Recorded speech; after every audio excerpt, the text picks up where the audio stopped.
The NFL has announced their compensatory picks for the 2021 NFL Draft. The Giants, to no one's surprise, did not receive any compensatory picks. The formula is a bit of a mystery, but what we do know is that teams are awarded compensatory picks if they lose more free agents than they bring in. And if you recall, in the 2020 offseason, the Giants brought in big-time players like James Bradberry and Blake Martinez, did not lose as many players, so they were not awarded any compensatory selections. But with all the draft picks now on the board, we know exactly where the Giants will be selecting in the 2021 NFL Draft. Now, the Giants do have 6 selections. They do not have a pick in the 5th round because of the Leonard Williams trade, and they do not have a pick in the 7th round due to a trade for Isaac Yiadom, who started a couple games at cornerbacks for the Giants. Good trade. So no picks in the 5th or 7th round. They do have a pair of 6th-round selections. In the 6th round, they select at 12th and 17th overall in that round. So let's go through their picks in the first 4 rounds, and we'll talk about the depth of the draft class and what the Giants might do at some of those spots. So in the first round, the Giants pick at 11th overall. They're not going to pick in the same exact spot in each round because they finished tied with a couple other teams in terms of record, and they rotate round to round based on where they select. So at 11th overall, there are a couple positions where this draft is fairly deep and there could be some talent. There are some very good wide receivers at the top of this draft. Talk about Jamar Chase, Devontae Smith, Jalen Waddle, or even an uber-talented tight end like Kyle Pitts. Maybe an offensive lineman, Penei Sewell, Rashawn Slater.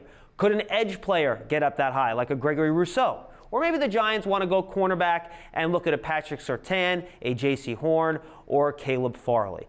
Going into the 2nd round, you're always going to get really good players at the top of the 2nd round in any draft. In this draft, the Giants select 42nd overall, the 10th pick in round number 2. If you remember last year, they selected Xavier McKinney, who, if he didn't suffer that injury in the preseason, probably would have been a virtual starter at the beginning of the year. They could get a similar player with that sort of skill set. The edge rusher class is actually somewhat deep this year, which is not something that happens very often. There could be some offensive linemen available in the 2nd round too, and don't forget wide receiver. This is a draft much like last year where you're going to have good wide receivers throughout day 1 and day 2, so if the Giants don't get that playmaker in round number 1, they might be able to grab one in round number 2. And remember, guys in the 2nd round like DK Metcalf, A.J. Brown, they've been drafted in the 2nd round. They have become stars, something to keep in mind. In the 3rd round, the Giants select 12th in that round, 76th overall. And then in the 4th round, they pick 11th in that round. Obviously, picks in the 3rd and 4th round are picks that teams have to nail, not to just build depth, but also to get starters. The Giants have done well in those rounds in years past.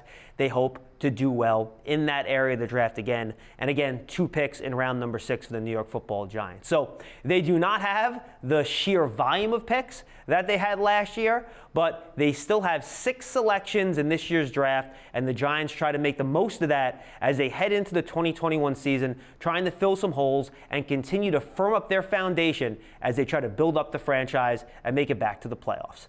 Thanks for being with us. I'm John Schmeelk.